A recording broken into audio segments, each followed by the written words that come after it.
kalau sekarang ada orang mengaku dari NU, kemudian dia berhubungan dengan Syiah, berarti dia berkhianat kepada pendiri Nahdlatul Ulama.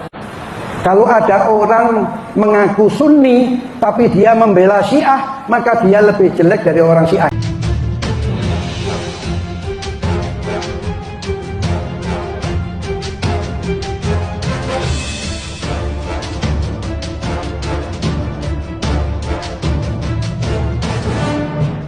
Pembahasan tentang sikap kita terhadap konflik yang hari ini sempat viral berpanjangannya, terutama masalah perseteruan Iran dan Israel.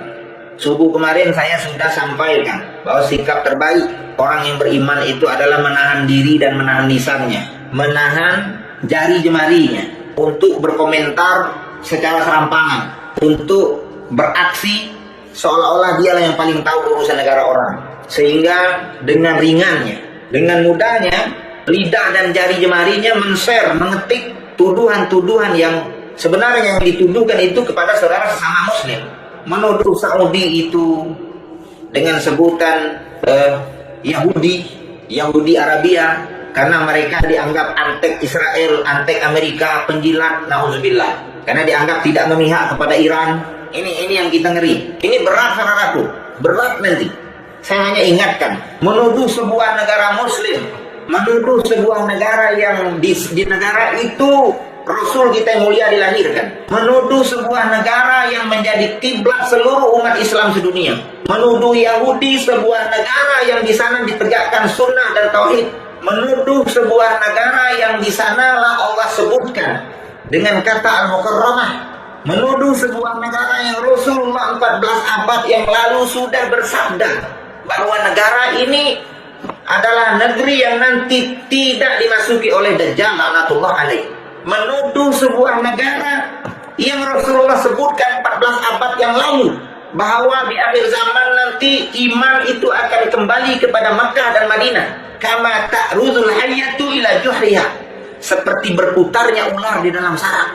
Menuduh sebuah negeri, sebuah negara sebagai antek Yahudi, bahkan menyahudikannya, yang Rasulullah sebutkan, aku mencintai Madinah, aku mencintai Makkah.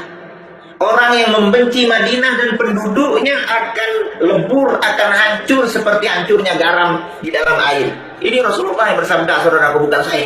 Ayo saudaraku, buka mata dan buka dada kita. Siapa kita menyesatkan kiblat kita sendiri? Saya hanya sampaikan. Tapi kalau antum masih memaksakan kehendak untuk berada di jalur kebencian, untuk berada di jalan penyesatan, ya tafadhol.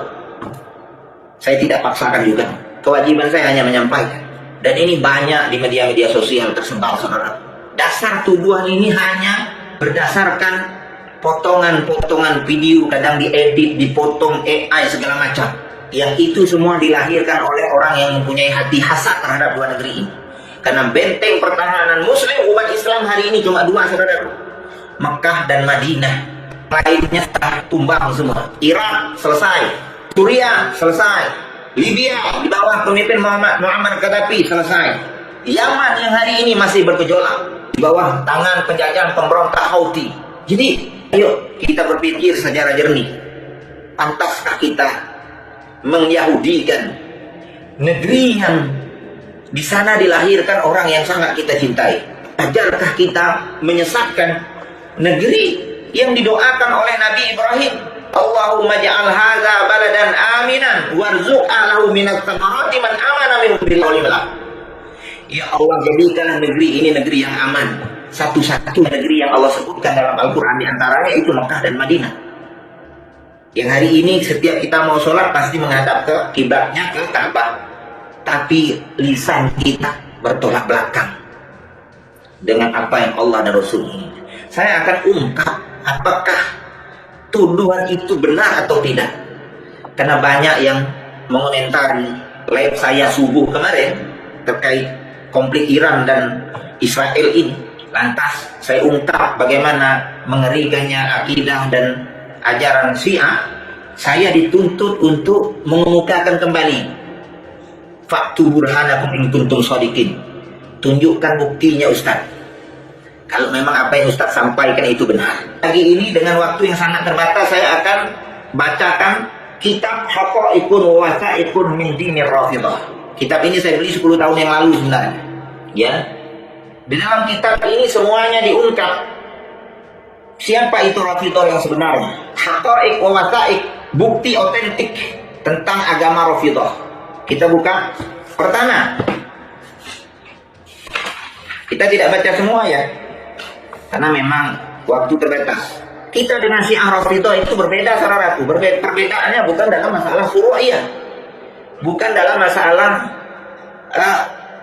rukun puasa, rukun sholat, tapi kita berbeda dalam masalah rukun Islam. Dan ini usul. Rukun Islam kita 5, rukun Islam mereka juga 5 saudara. Tapi kita ada, rukun Islam kita ada mengucapkan 2 kalimat syahadat. Rukun Islam mereka tidak ada mengucapkan 2 kalimat syahadat.